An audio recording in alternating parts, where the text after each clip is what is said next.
Hey there, and welcome to Considering Comic Books. This is a bit of an impromptu vlog. I just decided to make it off the cuff because we're coming up to the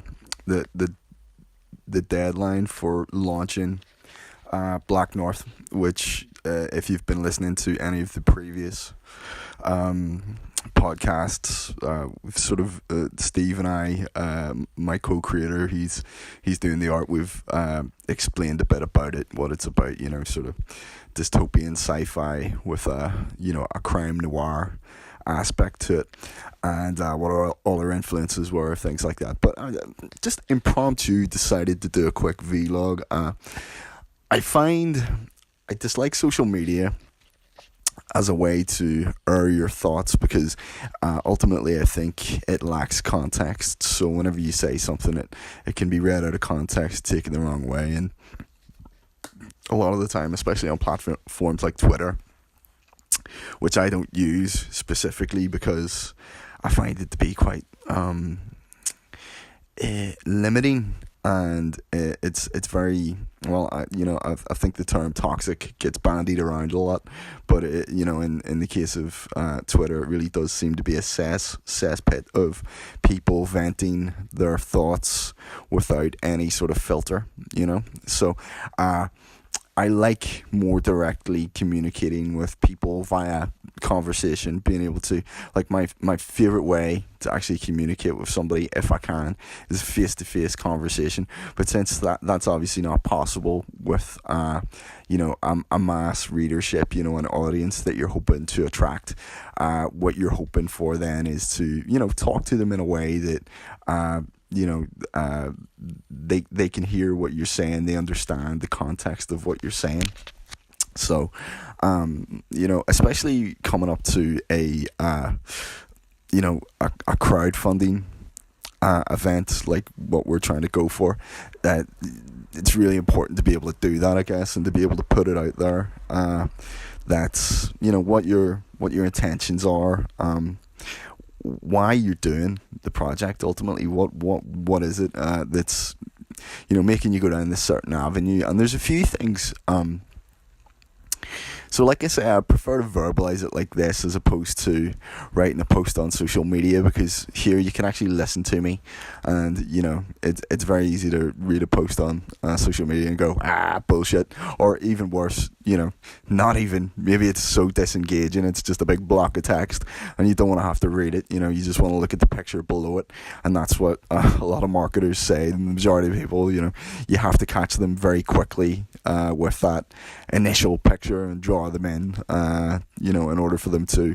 So I'm gambling that my dulcet tones are engaging enough that you have stuck around this far. So if you've nodded off and went to sleep, I also completely understand, although I will cry about it later tonight into my pillow. But essentially what I'm getting at is I want to be able to tell you what this is for me, what it means for me, I guess, this Kickstarter. I've discussed it.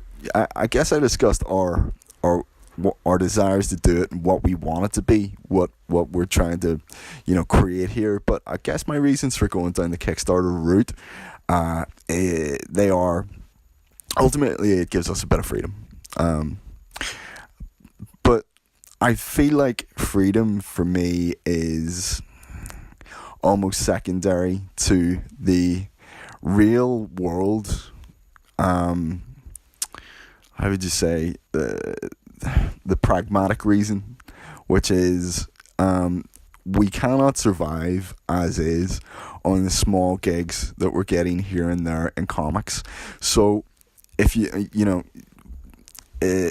unless you've got a steady gig for one of the big two, Marvel, DC, maybe you're doing a book for Image, something like that, it's very hard to survive. It's very hard to make a living.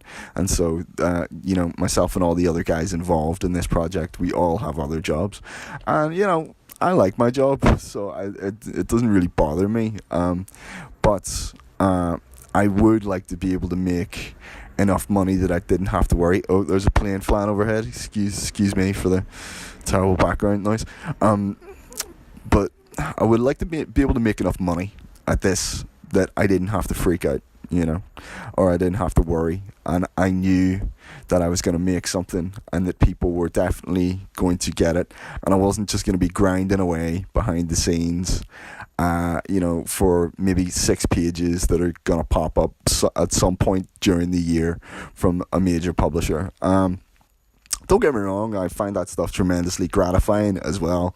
I love getting into the big leagues, but in order to get in there and get any sort of substantial living wage out of it, it takes a hell of a lot of time. And, essentially, in some cases, you're waiting for someone to die. It's like, a professor with tenure. There's some writers that are they're going to be there for the foreseeable future. And unless, they get nudged out of the way or something like that, you're going to be waiting in the queue to living off very small gigs until you get in.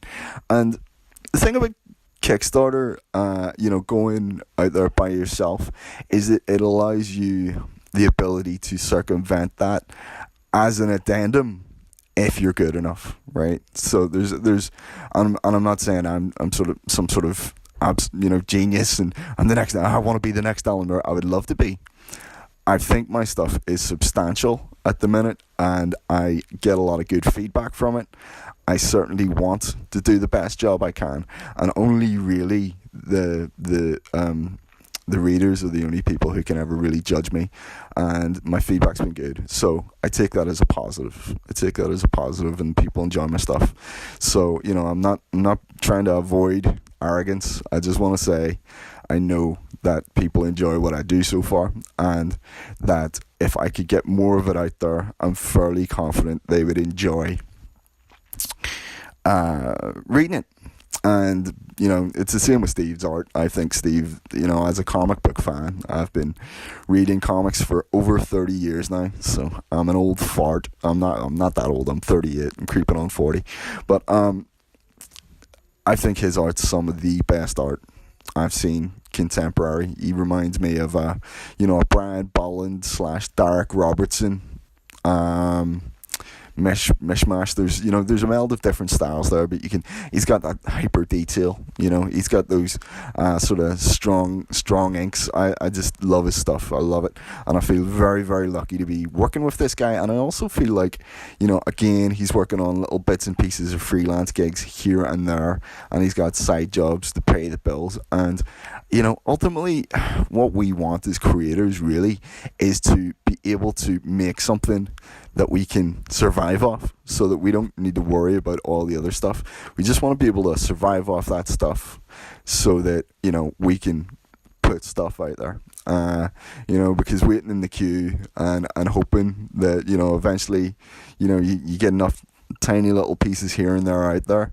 I mean, sure, I'm not going to denigrate anybody if that's their route. They want to, take the time, and they've got forever to get there. But, I guess there's part of me that feels like I started pretty late in the game. I didn't get into writing until my late 20s. I'd always written bits and pieces, but I never really had the confidence. And I guess it was a case of finding that and finding my way into the genre and making a lot of mistakes and taking a lot of criticism and listening. Here's another plane. God damn. Come on. There we go. Yeah, this adds a bit of authenticity, to the fact that I don't know. I think it gives a character that I'm just some dude sitting in his room with his phone doing this, on the recorder app. I don't know. Other people would just think, no, Mark, it's shit. You've got low quality videos and they're shit. But I like to think, no, it gives a character. So anyway, what was my point? Why did I do this? I go on segues and completely lose my train of thought. But anyway, I think my point was I was late in the game with this. It took me a long time to get my confidence and things like that. And ultimately, I never thought I could be or would be a comic book writer. And now I am privileged, and I genuinely feel this, privileged enough to have worked with some of the best guys, some of the best guys in the industry, really. I mean, the Bryan brothers, Ryan and Adam, I've had them both do art for me now. I worked on Esther the Relic with Ryan. I worked on a FutureQuake with Adam. I've worked with Glenn Fabry. We've got a FutureQuake coming out. I'm working with Steve Austin at the minute. I've had Bisley actually pencil pages that were never they've never seen the light of day, but for scripts that I collaborated on with Ryan. So, I feel very lucky to have had these guys who were, essentially heroes of mine. And that's not even to name all the indie artists I've had the pleasure of working with. Like, I might forget people here, but hopefully, you know who you are. But I've worked with guys like David, he's a wonderful artist. My good friend Patrick Brown, I love collaborating with him. Jason Stewart, Duncan Vaughn, Richard Harrison, beautiful artists. I just feel so lucky to have had the opportunity to work with these guys. Paul Malone,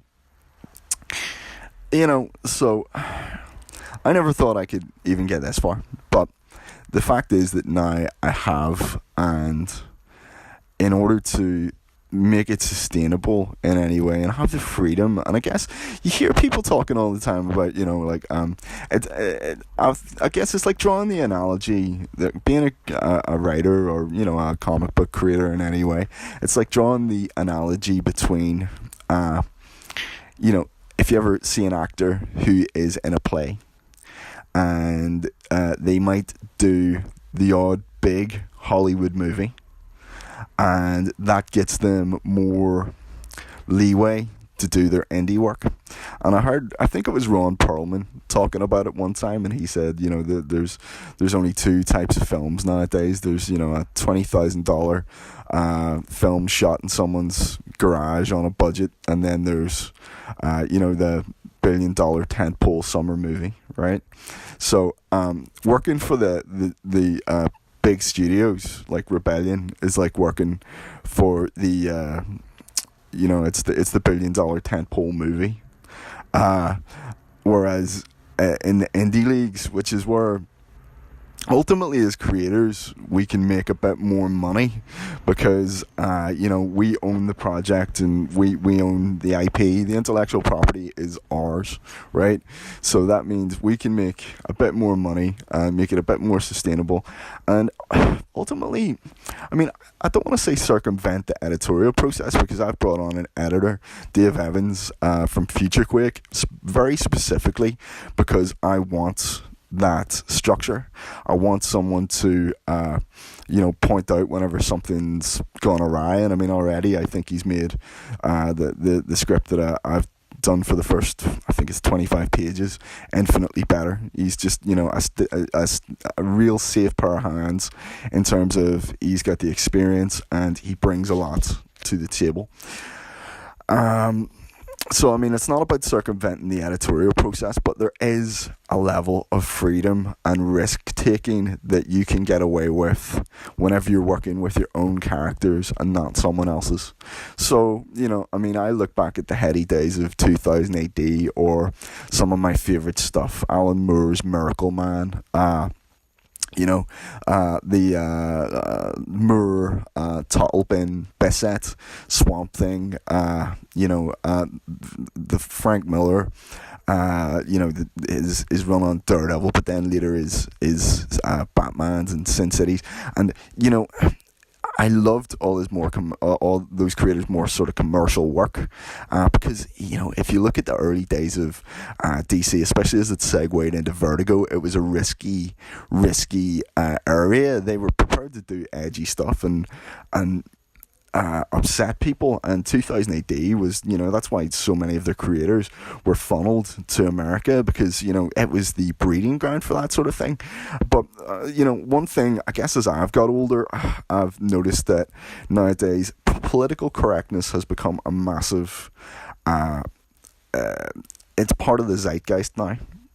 And what that means is that people are more afraid to take risks because they don't want to offend someone. Like, I'm very aware that I'm a white guy, writing an Asian character, whereas this was, if I'd have written this story like 10-15 years ago, it never would have even been a consideration. That idea wouldn't have popped into my head.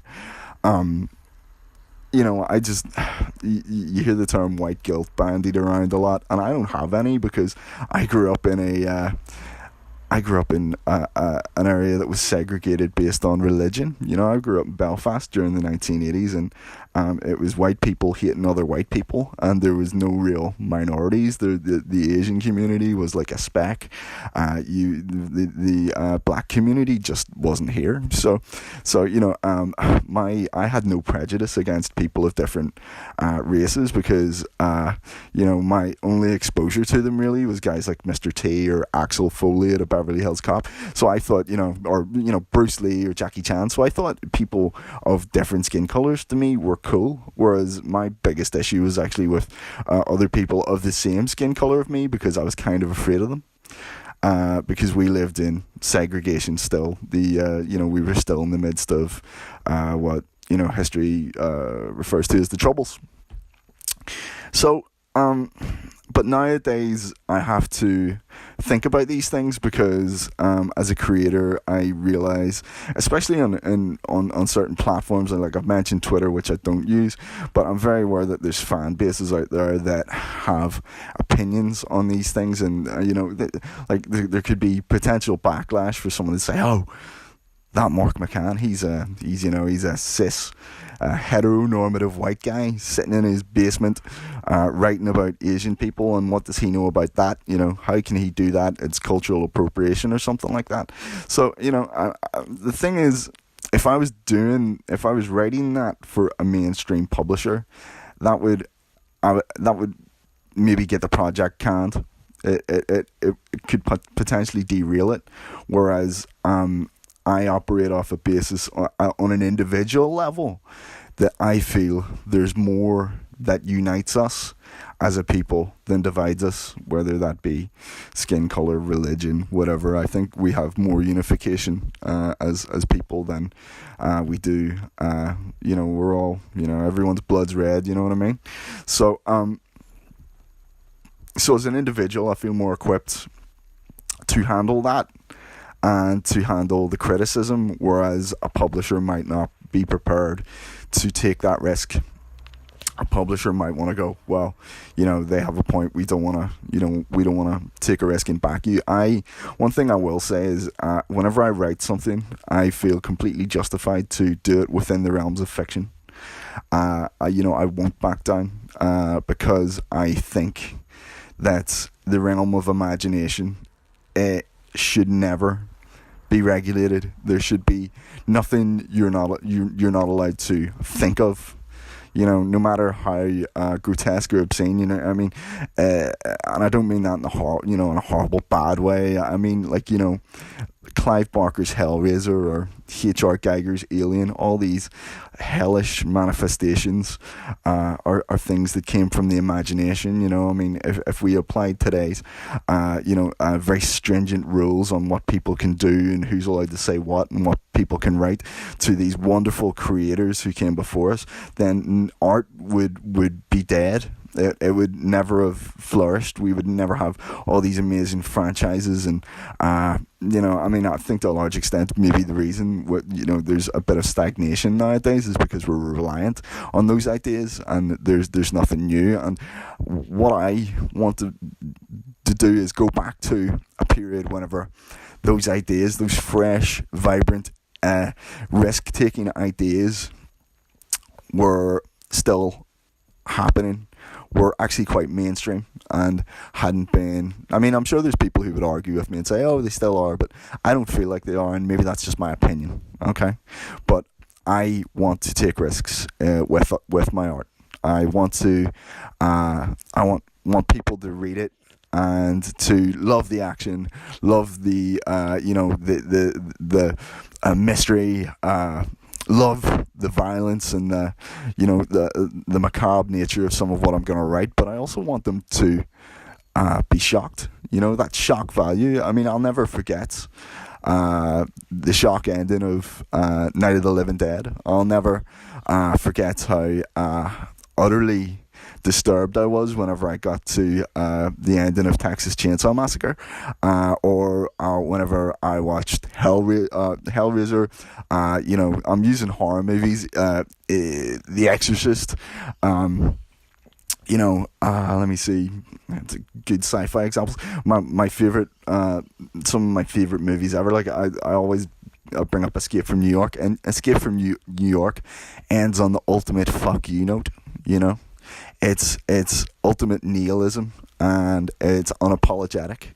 Mad Max, again, it ends in a descent, with a man's descent into madness. This stuff did not take prisoners. It went for viscera. It was uncomfortable and edgy, but it was also brilliant and brutal and fun, and it was full of explosions and excitement, and some of the best characters that we continually go backwards to this stuff. I mean, I think part of the success of shows like Game of Thrones, although in fairness in later seasons it's fallen foul of some slippery slope writing. But the success of that sort of stuff was that it took risks. It was prepared to deal with very uncomfortable subject matter, and that's that raw nature of humanity, that that dark core, the yin and yang of a person's inner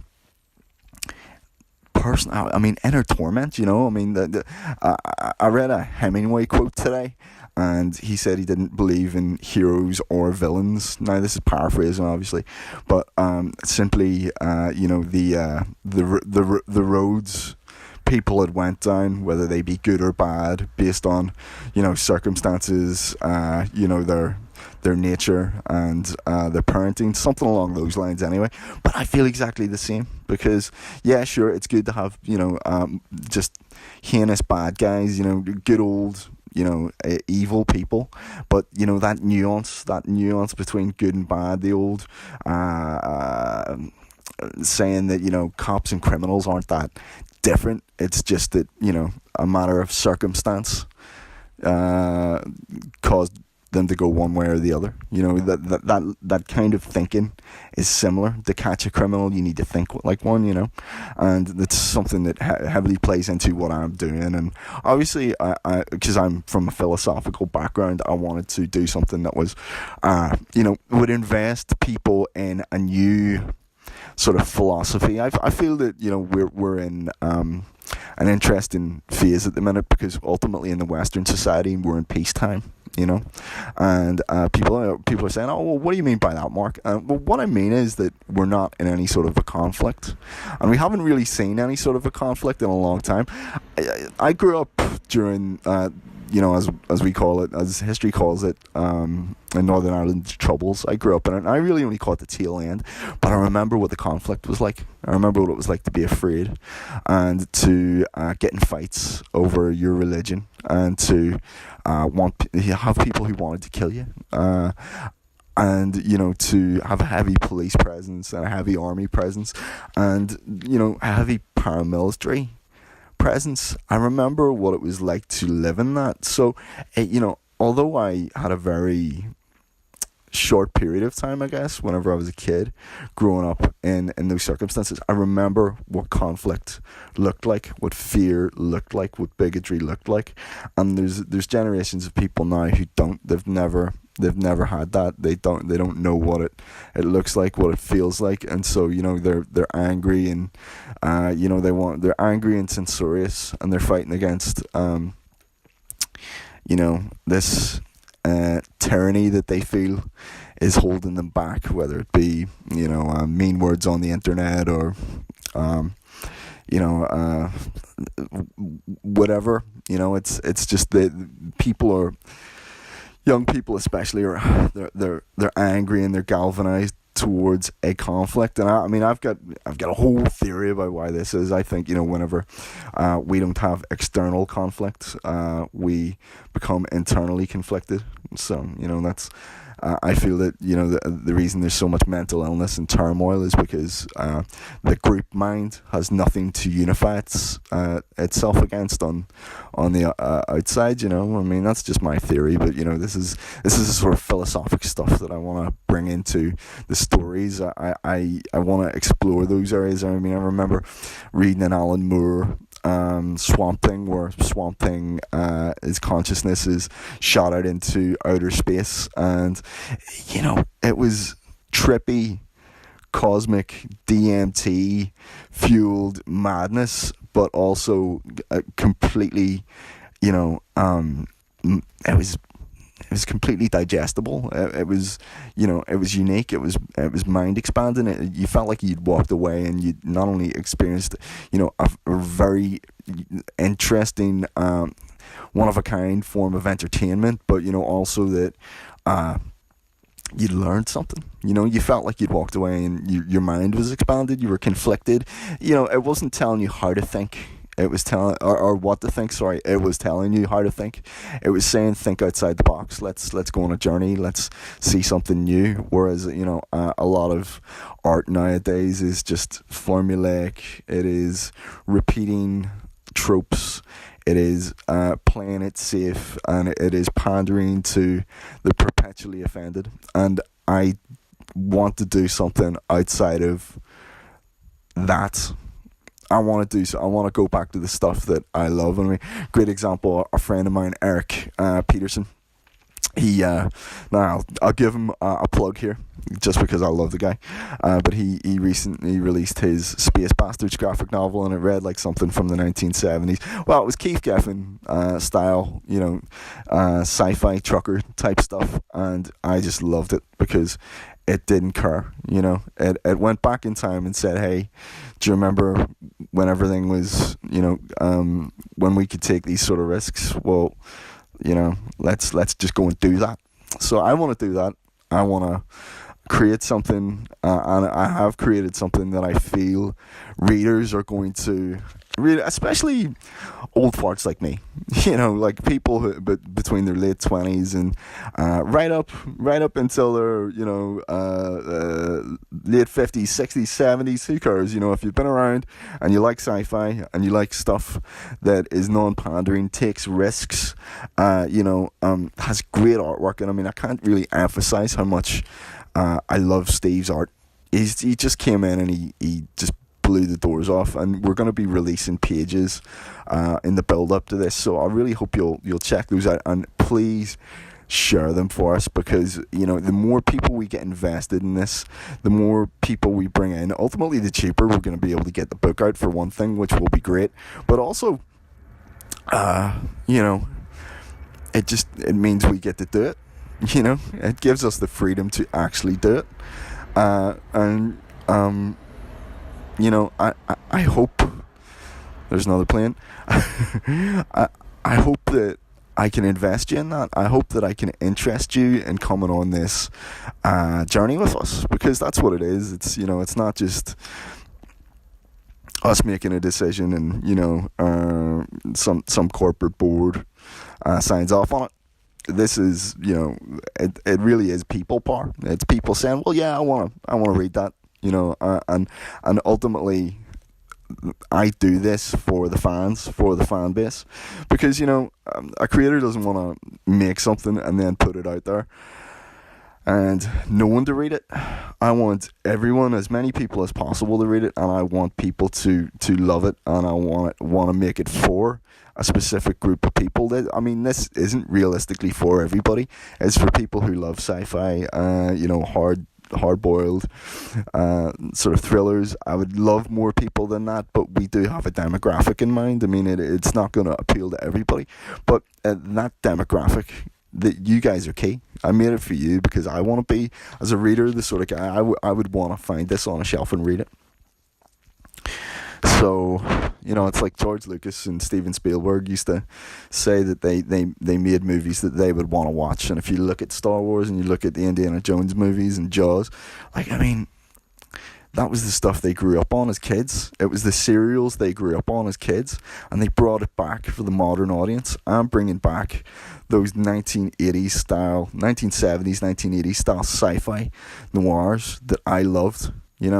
All that stuff in 2000 AD and, and Vertigo and, some of the Image stuff and some of the indie stuff. I'm bringing it back. This is me bringing back all the stuff that I loved, making something that I would want to read, something that I want you to read, and something that I want kids to go, fuck, that's edgy. Kids nowadays, I want it to be affordable for them because, largely speaking, comics nowadays are right out. They're way beyond the prices of what your average kid's going to be able to pay for them, So, I want the dads out there or the mums out there, whoever reads this, to read this and go, yeah, you know what, my kid would love this. I remember my stepdad putting me onto Terminator and Mad Max 2 whenever I was in my teens. All those films, Aliens, my uncle introduced me to Aliens. All these films were introduced to me by an adult, and I remember thinking, fuck, this stuff's, it's just awesome. And I want that to happen. I want, people, I remember the first time I read V for Vendetta, it was my Uncle Paul kept telling me that his friend, Paul Mills, he's like, you have to check out this Alan Moore V for Vendetta, this guy David Lloyd on covers. I was like, oh yeah, okay. And my first issue of Preacher, my friend Hugh recommended it to me. I was initially against it. I thought it looked weird, but then I read it and it blew my mind. I was like, fuck, that's amazing. It just the sort of stuff that would not get made nowadays, and I want to go back to that sort of stuff, except you're not relying on a corporate entity to take a massive risk on you. Some big company doesn't have to put up with the whirlwind of shit. It's just gonna be me and my guys. Some of the best guys I've had the privilege of working with, and I'm gonna take the risks. I'm gonna make this thing great, and I just have a really good feeling about it, and I hope, like I say, I hope you guys will come with me and just help us push this and help us make something, and yeah, I don't know what else to say really. I think that's about it. So this is Mark signing off. Please like and share whenever you see us on promoting this stuff online. We'll probably be doing it on Facebook, Instagram, and I'm sure one of our guys has a Twitter account. The Kickstarter is coming very soon. I'm massively excited to get it out there, and I really just can't wait for you guys to see the first couple of pages. And I just really hope you enjoy it. I hope you enjoy it, and I hope you can feel the amount of sort of passion and genuine love. The stuff we've done so far, everyone's just done everything so far for free. There's no money involved, and we're gambling that the fans are going to love this enough that they're going to come on board too. And it's a gamble I'm prepared to take. And I just I hope I can invest you with me, and I really would love to. I'd love to bring everyone on this. We're hoping is just going to be an awesome journey, and if you guys can fund it, then it will be. But anyway, this is Mark signing off, and until next time, this has been Considering Comic Books. And if you've got any comments or any questions or anything like that, just drop them on the YouTube page or on my Facebook, or even over on my Instagram. I'm over there frequently enough too. Take care, guys. Until next time.